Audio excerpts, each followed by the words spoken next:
Assalamualaikum warahmatullahi wabarakatuh. Hai Mas. Waalaikumsalam warahmatullahi wabarakatuh. Gimana Skarwati kabarnya? Alhamdulillah baik Mas. Gimana kabarnya? Sama Alhamdulillah baik-baik. ya masih di itu Mas, Radar Semarang. Ya, aku di Radar Semarang di yang Biro Kedu, tugas liputan di Kabupaten Magelang. Udah berapa tahun sih Mas bekerja di situ? Belum lama, aku mungkin baru 4 bulanan ya. Aku kan lulus bulan Agustus ya, lulus Agustus karena ya lulusnya telat. Ya lulusnya Agustus kemarin, terus Agustus akhir mulai di Radar. Lumayan ya. Berarti pas corona udah mulai liputan sih Mas? Udah corona ya, kan ya sampai sekarang juga masih corona toh. Iya. Pas selama corona seringnya ngeliput tentang apa Mas? Kalau dalam hal berita di Radar Semarang sendiri? Kalau Radar Semarang ya, kalau mengacu pada liputanku ya tentang kalau di Kabupaten Magelang bagaimana kemudian perkembangan angka COVID, kemudian bagaimana kalau berita-berita features ya bagaimana orang-orang yang kemudian terjun punya andil peran di dalam penanganan COVID-19 itu bisa kayak gitu. Kalau yang kayak strike news ya tentang perkembangan COVID aja sih kayak gitu kalau harian.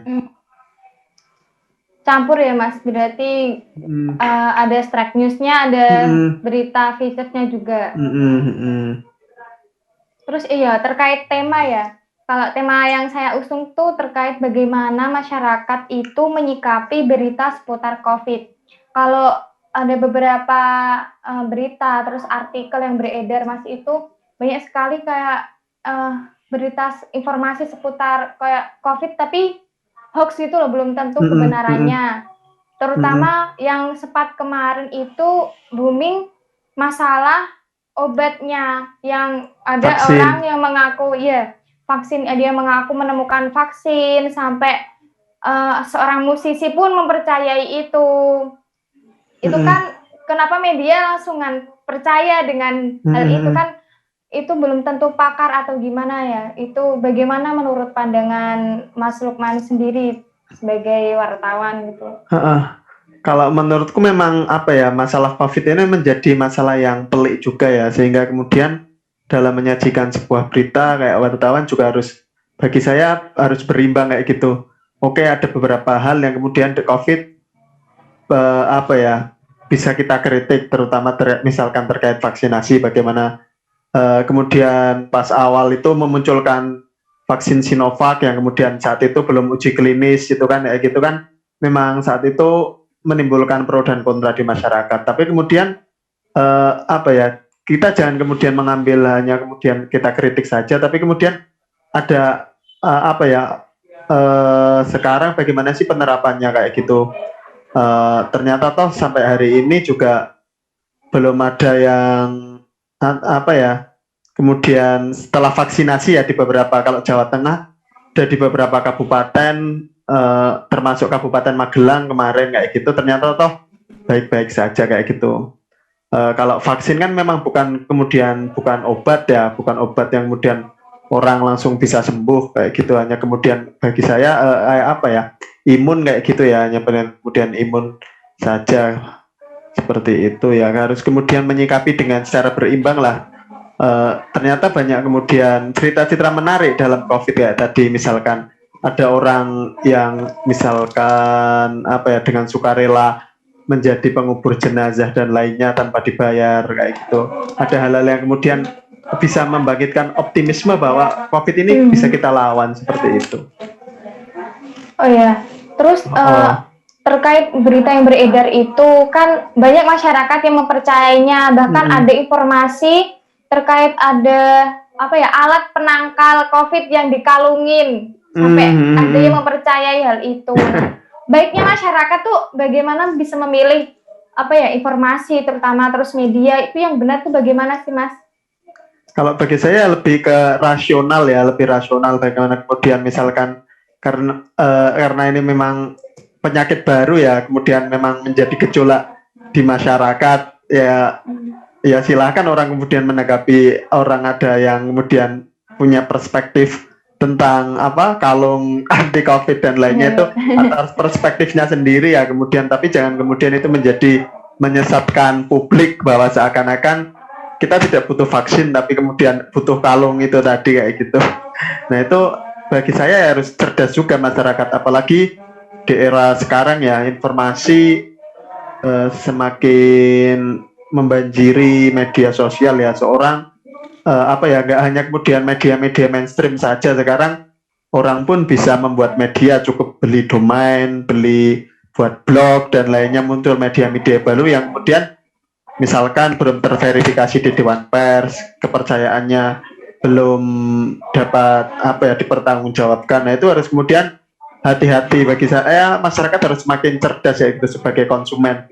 Misalkan kayak memilih sebuah produk ya, kayak memilih produk kan kita harus tahu kemudian latar belakang medianya, kemudian bagaimana isu ini di masyarakat seperti apa, kayak gitu, di lapangan seperti apa, harus kemudian masyarakat sebagai konsumen harus jeli kayak gitu. Ibarat membeli sebuah produk ya harus kemudian tahulah tentang produk yang ingin dibelinya itu, kayak gitu bagi saya.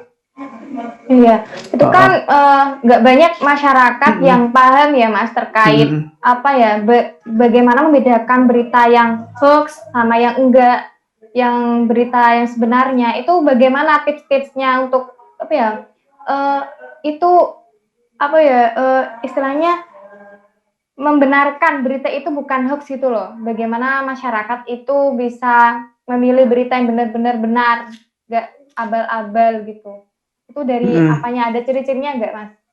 Kalau bagi saya ya, kalau saya secara pribadi kayak gitu bisa dilihat bagaimana kemudian misalkan berita itu apa ya bisa dipertanggungjawabkan misalkan di media-media mainstream ya, misalkan paling gampang nih media-media besar kayak gitu, ketika kemudian beritanya itu tidak sesuai dengan misalkan yang lainnya, misalkan ada berita media online nih, media online apa bla bla bla, kemudian biasanya kan hoax terjadi di media, banyak kan di media online ya, misalkan ada kanal berita apa yang kemudian belum bisa dipercaya pertanggungjawabannya, itu kemudian menjadi masalah. Kalau bagi saya ya bisa melihat di apa ya, kalau paling gampangnya ya di media-media mainstream lah, kemudian yang sudah terpercaya, misalkan terverifikasi di Dewan Pers dan lainnya.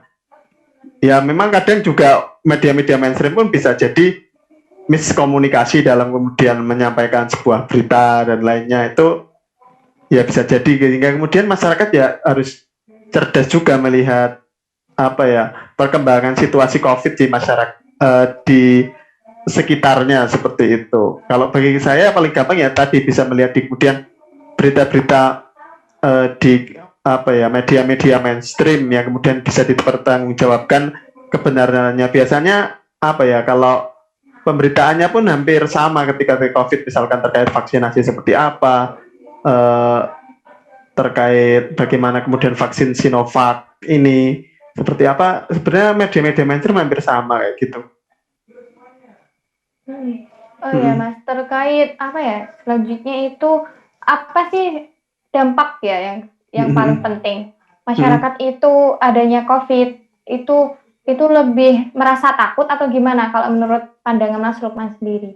Kan dampak dari masyarakat, terutama dampak sosial ya, setelah masyarakat mempercayai informasi yang beredar.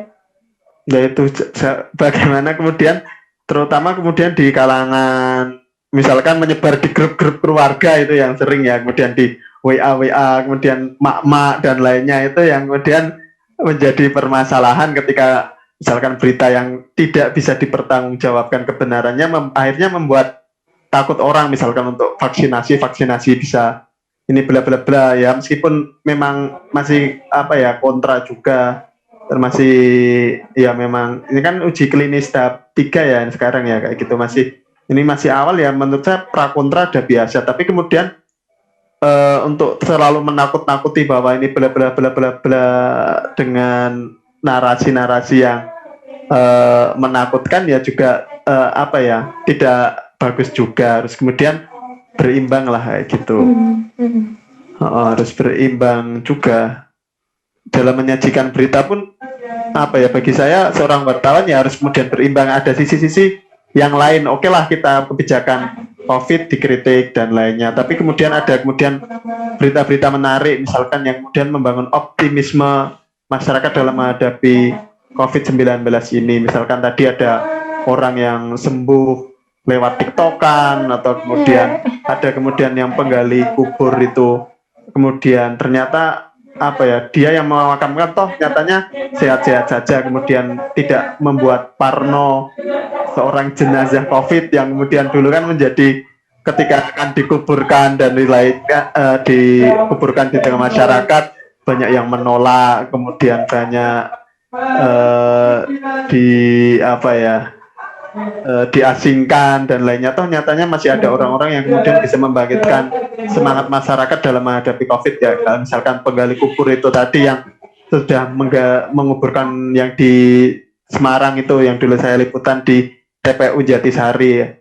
Nah, gitu ada kemudian dia memakamkan 250 jenazah COVID di kota Semarang, toh nyatanya dia sehat-sehat saja, kemudian dia ikhlas membantu itu selama kemudian dia apa ya, aman selama memakai APD dan lainnya, toh masih membangkitkan masyarakat bahwa corona ini bukan aib kayak gitu loh, bukan aib di masyarakat, tapi harus kemudian sebuah apa ya, penyakit baru yang kemudian harus kita hadapi bersama, seperti itu kalau bagi saya. Berarti media itu nggak perlu ditakuti ya Mas terkait informasi seputar COVID. Terus kalau selama menjadi wartawan ini masyarakat lebih meminati berita yang seperti apa Mas selama corona ini? Nah, kalau menurut saya yang paling menarik itu kayak berita-berita features yang unik-unik seperti itu ya, meskipun terlepas dari beberapa berita update misalkan terkait misalkan di Kota Magelang sekarang yang baru dari zona merah menjadi zona oranye, oren baru-baru ini, kan juga perlu kecepatan juga bagaimana kemudian mengetahui kondisi terkini di masyarakatnya, itu banyak juga yang baca. Terus hal-hal unik kayak gitu di seputar COVID kayak gitu yang menarik kayak gitu, misalkan tadi yang pengubur 250 jenazah itu yang COVID kemudian bisa sembuh dengan membuat imun dengan misalkan TikTokan, itu kan juga hal-hal yang menarik kayak gitu. Terlepas memang apa ya, COVID juga banyak kemudian kebijakan pemerintah yang harus kemudian kita kritisi juga, misalkan terkait PPKM dan lainnya yang kemudian ya masyarakat secara logis mereka juga butuh imun kuat melalui sebuah ekonomi, dia butuh makan dan lainnya kayak gitu. Nah itu menjadi kemudian dilematis juga kayak gitu, yang harus kemudian ya oke lah, harus kita kritisi juga ketika kemudian berani PPKM, melalui PPKM juga harus ada kemudian tunjangan bagi masyarakat. Seperti di Magelang ini juga belum terrealisasi tentang jaring pengaman ekonomi masyarakat yang tahun 2020, toh ternyata kok belum cair sampai kemudian tak pergantian tahun ini, yang kemudian katanya kemarin mau direalisasikan di tahun 2021. Itu kan menjadi kemoloran ketika mereka kemudian berani melakukan kayak misalkan pembatasan jam malam kayak gitu. Nah, yang diberikan kepada masyarakat itu, apalagi di sektor-sektor ekonomi ini kan sangat terdampak dari corona itu sendiri. Ya gitu. Iya. Mungkin untuk terakhir ya Mas, closing dari Mas Lukman sendiri, bagaimana masyarakat, tips ya bagi masyarakat untuk menyikapi dari diskusi ini, itu bagaimana, apa yang perlu digarisbawahi terkait bagaimana menyikapi berita seputar COVID? Ya itu, jangan kemudian bisa menyikapi sebuah berita itu, jangan untuk apa ya, masyarakat menimbulkan sebuah ketakutan baru, tapi kemudian misalkan ada hal-hal yang misalkan zona merah dan lainnya, itu menjadi sebuah edukasi, dijadikan sebuah edukasi bahwa di musim corona ini kita harus kemudian misalkan tadi taat protokol kesehatan karena memang COVID nyata adanya kayak gitu, banyak orang yang kemudian meninggal dan lainnya, kemudian terlepas dari banyak orang yang mengkritik konspirasi dan lainnya ya itu di luar di luar lain lah ya kayak gitu, ya itu sah-sah saja mereka kemudian banyak yang kemudian menganggap konspirasi, tapi jangan kemudian dengan argumen itu menyesatkan masyarakat untuk misalkan tidak mematuhi prokes, kemudian apa ya seenaknya saja kepada apa dalam di apa yang menjaga kesehatan di musim pandemi seperti itu ya. Saya melihat ya apa ya berita entah itu buruk atau baik tentang COVID ya harus menjadi sebuah pembelajaran bagi masyarakat kayak gitu. Ketika beritanya jelek misalkan tentang COVID angkanya meningkat, kemudian vaksin yang kemudian belum menyebar secara merata dan lainnya, itu harus menjadi sebuah edukasi bahwa oh ternyata COVID itu masih ada kayak gitu, masih ada, harus kita hadapi bersama misalkan dengan ya dari kita sendiri dengan protokol kesehatan. Kemudian ketika ada berita-berita yang bagus misalkan inspirasi, itu bisa membangun sebuah optimisme baru bagi masyarakat bahwa kita bisa loh untuk kemudian menghadapi COVID-19 yang merupakan apa ya, merupakan hal baru lah, merupakan hal baru yang ada di era sekarang ini. Kalau dulu mungkin sakitnya sakit flu dan lainnya yang kemudian bisa ke puskesmas langsung biasanya sembuh, kemudian penularannya pun nggak seintens seperti ini kayak gitulah, itu menjadi sebuah pembelajaran bahwa kita mampu loh kemudian untuk optimis apa ya melawan COVID dengan protokol kesehatan dan lainnya seperti itu. Oke. Terima kasih Mas Lukman. Sudah loh. Ya. Oke. Terima kasih untuk pertemuan selanjutnya mungkin di tempat yang lain. Oke, siap. Selamat malam. Waalaikumsalam. Assalamualaikum. Oke.